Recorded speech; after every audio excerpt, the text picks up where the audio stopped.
Hi friends, welcome to Lavanje Lifestyle. இன்னைக்கு நம்ம வீடியோல ஒரு சூப்பரான மிக்சர் எப்படி பண்ணலாம்னு பார்க்கலாம். சரியா நான் கொடுத்திருக்கிற அளவுகளை கரெக்ட்டா ஃபாலோ பண்ணிக்கோங்க. அந்த மாதிரி நீங்க ஃபாலோ பண்ணி செய்யும்போது கண்டிப்பா கடையில கிடைக்கிற மாதிரியான அதே டேஸ்ட்ல சூப்பரான மிக்சர் நமக்கு கிடைக்கும். உங்களுக்கு இந்த அளவுக்கு தேவையில்லை அப்படினா நான் கொடுத்திருக்கிற அளவுகள்ல பாதி அளவுக்கு நீங்க யூஸ் பண்ணிக்கலாம். இப்போ நம்ம மிக்சர் எப்படி பண்ணலாம்னு பார்க்கலாம். First நம்ம காரா பூந்தி ரெடி பண்றதுக்காக 1 கப் கடலை மாவு சலிச்சிட்டு சேர்த்துக்கோங்க. 1/4 கப் அரிசி மாவு, 1 டீஸ்பூன் மிளகாய்த்தூள்,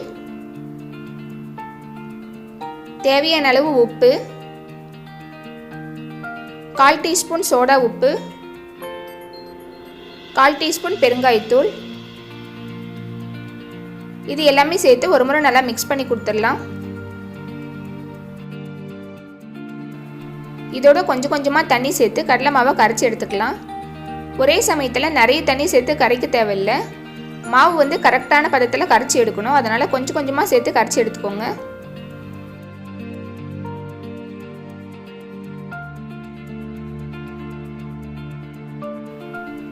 காரா பூந்தி ரெடி பண்றதுக்கு மாவு வந்து பாத்தீங்கன்னா ரொம்ப கெட்டியாவும் இருக்க கூடாது. அதே சமயம் ரொம்ப தண்ணியாவும் இருக்க கூடாது.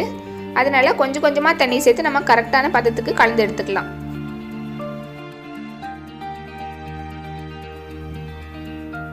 காரா பூந்தி ரெடி பண்ணுறதுக்கு மாவு பார்த்தீங்கன்னா சரியாக இந்த பதத்தில் இருக்கணும். நீங்களும் இதே மாதிரி கரைச்சி எடுத்துக்கோங்க.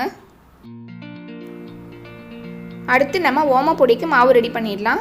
அதுக்கு 1 கப் அளவு கடலை மாவு அதே மாதிரி சலிச்சிட்டு சேர்த்துக்கோங்க. அதோட 1/4 கப் அளவு அரிசி மாவு,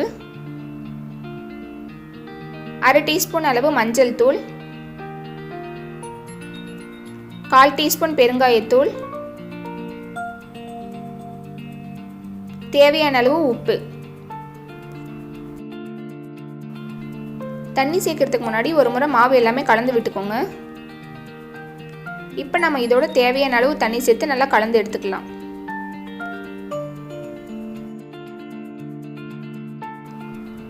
ஒருவேளை மாவு பிணையும் போது கொஞ்சம் தண்ணியோட அளவு அதிகமாக போயிடுச்சுன்னா 1 ஸ்பூன் இல்லைன்னா 2 ஸ்பூன் அளவுக்கு கடலை மாவு எக்ஸ்ட்ரா சேர்த்துக்கோங்க.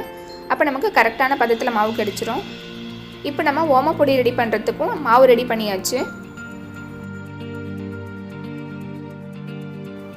மிக்சர் ரெடி பண்ணுறதுக்கு எண்ணெயை வந்து நல்லா மீடியம் ஃப்ளேமில் சூடு பண்ணி எடுத்துக்கோங்க. காரா பூந்தி வந்து இந்த மாதிரி போட்ட உடனே மேலே எலும்பி வரணும். காரா பூந்தி ரெடி பண்ணுறதுக்கு இந்த மாதிரி ஓட்டை இருக்கிற ஏதாவது ஒரு பெரிய கரண்டி எடுத்துக்கோங்க. இதில் நம்ம ரெடி பண்ண கடலை மாவை வந்து கொஞ்சம் கொஞ்சமாக சேர்த்து மேலே தேய்ச்சி விட்டுக்கலாம். இந்த மாதிரி தேய்க்கும் போது கீழே பாருங்கள், அந்த கடலை மாவு அழகாக எண்ணெயில் பட்ட உடனே மேலே எழுந்து வருது. நீங்கள் எண்ணெய் சூடு பண்ணுற பாத்திரம் எந்த அளவுக்கு மாவு பிடிக்குமோ அந்த அளவுக்கு மட்டும் மாவு சேர்த்துக்கோங்க ஒவ்வொரு முறையும். அப்படி அதிகமாக சேர்த்துட்டா பூந்தி வந்து ஒழுங்காக வராது.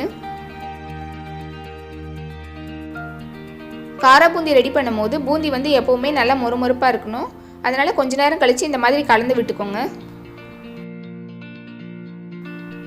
இதில் இருக்கிற பபிள்ஸ் எல்லாமே போனதும் நமக்கு காரா பூந்தி ரெடி ஆகிடுச்சுன்னு அர்த்தம். இப்போ பாருங்கள், எந்த பபிள்ஸுமே கிடையாது. இப்போ நமக்கு காரா பூந்தி ரெடி ஆகிடுச்சு. இதை நம்ம தனியாக எடுத்து வச்சிடலாம். நம்ம கரைச்சி எடுத்திருந்த கடலை மாவு எல்லாமே இதே மாதிரி கொஞ்சம் கொஞ்சமாக சேர்த்து நம்ம காரா பூந்தி ரெடி பண்ணி எடுத்துக்கலாம்.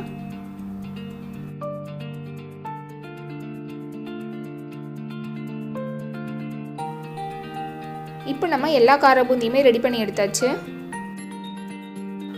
ஓமப்பொடி ரெடி பண்ணுறதுக்கு இந்த மாதிரி ஒரு இடியாப்ப அச்சு எடுத்துக்கோங்க. இப்போ இதில் லைட்டாக எண்ணெய் தடவிக்கோங்க. இடியாப்ப அச்சுலையும் அதே மாதிரி கொஞ்சமாக எண்ணெய் தடவி இந்த முறுக்கு புளியறதில் சேர்த்துக்கோங்க.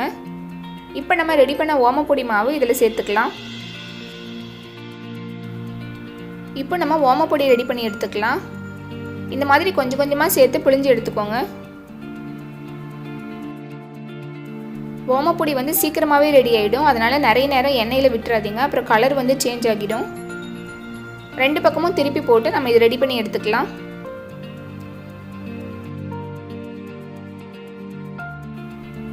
இப்போ நமக்கு ஓமப்பொடியும் ரெடி ஆயாச்சு. இதே மாதிரி நம்ம கலந்து எடுத்திருந்த எல்லா மாவுமே சேர்த்து நீங்கள் ரெடி பண்ணி எடுத்துக்கோங்க.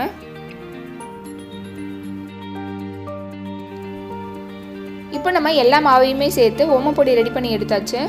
இது வந்து கையில் லைட்டாக இந்த மாதிரி அழுத்தி விட்டுக்கோங்க. ரொம்பவும் பொடி பொடியாக பண்ணிட வேணாம். கொஞ்சம் நீளமாக இருக்கிற மாதிரி பார்த்துக்கோங்க. நமக்கு கார பூந்தியும் ஓமப்பொடியும் ரெடியாக இருக்குது. அடுத்ததாக இதோட அரை கப் அளவு பொட்டுக்கடலையை சேர்த்து எண்ணெயில் பொரிச்சு எடுத்துக்கலாம். எண்ணெயில் சேர்த்து உடனே எடுக்க தேவையில்லை. இதோட கலர் லைட்டாக மாறி வர வரைக்கும் வெயிட் பண்ணுங்கள். இப்போ பாருங்கள், இந்த மாதிரி வந்ததும் இதையும் தனியாக எடுத்து வச்சிடலாம்.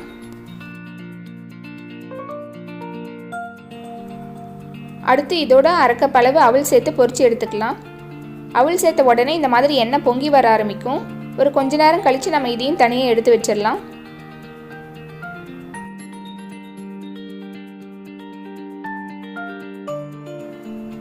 இப்போ இதோட அரை கப் அளவு வேர்க்கடலையை சேர்த்துக்கோங்க. வேர்க்கடலையும் போட்ட உடனே எடுத்துட வேணாம். கொஞ்சம் கலர் மாறி வர வரைக்கும் வெயிட் பண்ணுங்கள். நல்லா இந்த மாதிரி கலர் சேஞ்ச் ஆனதும் நம்ம வெளியே எடுத்து வச்சிடலாம். அடுத்து ஒரு 15லிருந்து 20 முந்திரி நல்லா உடைச்சிட்டு பொரிச்சு எடுத்துக்க போகிறேன். உங்களுக்கு முந்திரி அதிகமாக பிடிக்கும்னா நீங்கள் எக்ஸ்ட்ரா கூட சேர்த்துக்கலாம். இதையும் நல்லா கலர் மாறி வந்ததும் வெளியே எடுத்துடலாம்.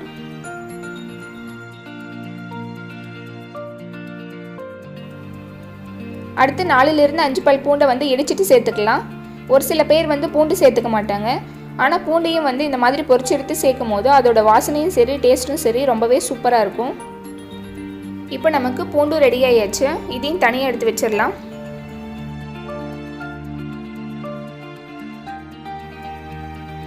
கடைசியாக ஒரு கையளவு கருவேப்பிலையே சேர்த்து பொரிச்சு எடுத்துக்கலாம்.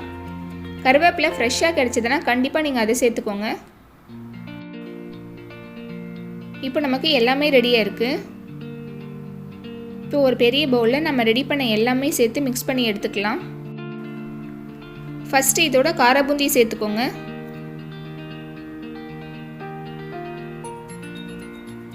அடுத்ததான் நம்ம ரெடி பண்ண ஓமப்பொடியையும் சேர்த்துடலாம்.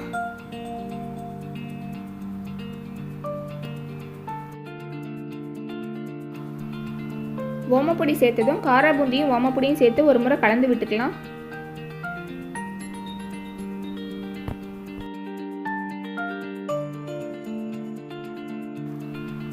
அடுத்து நம்ம இதோட பொரிச்சு எடுத்திருந்த எல்லா பொருளையுமே சேர்த்துக்கலாம்.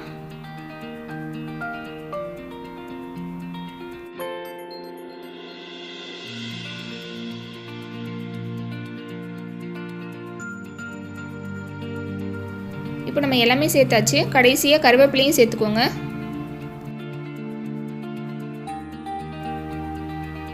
எல்லா பொருளும் சேர்த்ததும் ஒரு முறை இந்த மாதிரி நல்லா கலந்து விட்டுக்கோங்க. கையில் ஒருவேளை உங்களால் இந்த மாதிரி கலந்து விட முடியலன்னா ஸ்பூன் யூஸ் பண்ணி கூட நீங்கள் கலந்து விட்டுக்கலாம். இப்போ நமக்கு எல்லாமே கலந்து முடிச்சு ரெடியாக இருக்குது. இதோட 1 ஸ்பூன் அளவுக்கு உப்பு சேர்த்துக்கலாம். 1 ஸ்பூன் அளவு மிளகாத்தூள் சேர்த்துக்கோங்க. மிளகாத்தூள் உங்கள் காரத்துக்கு ஏற்ற மாதிரி சேர்த்துக்கலாம். நம்ம சேர்த்த இந்த உப்பும் மிளகாத்தூளும் எல்லா இடத்துலையும் போகிற மாதிரி நல்லா கலந்து விட்டுக்கோங்க.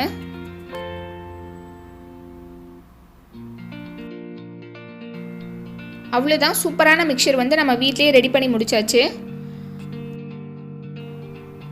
நம்ம வீட்லேயே ஏதாவது சின்னதாக ஃபங்க்ஷன்ஸ் வரும்போது கூட நம்ம இந்த மாதிரி ஹோம்மேடாக ரெடி பண்ணிக்கலாம்.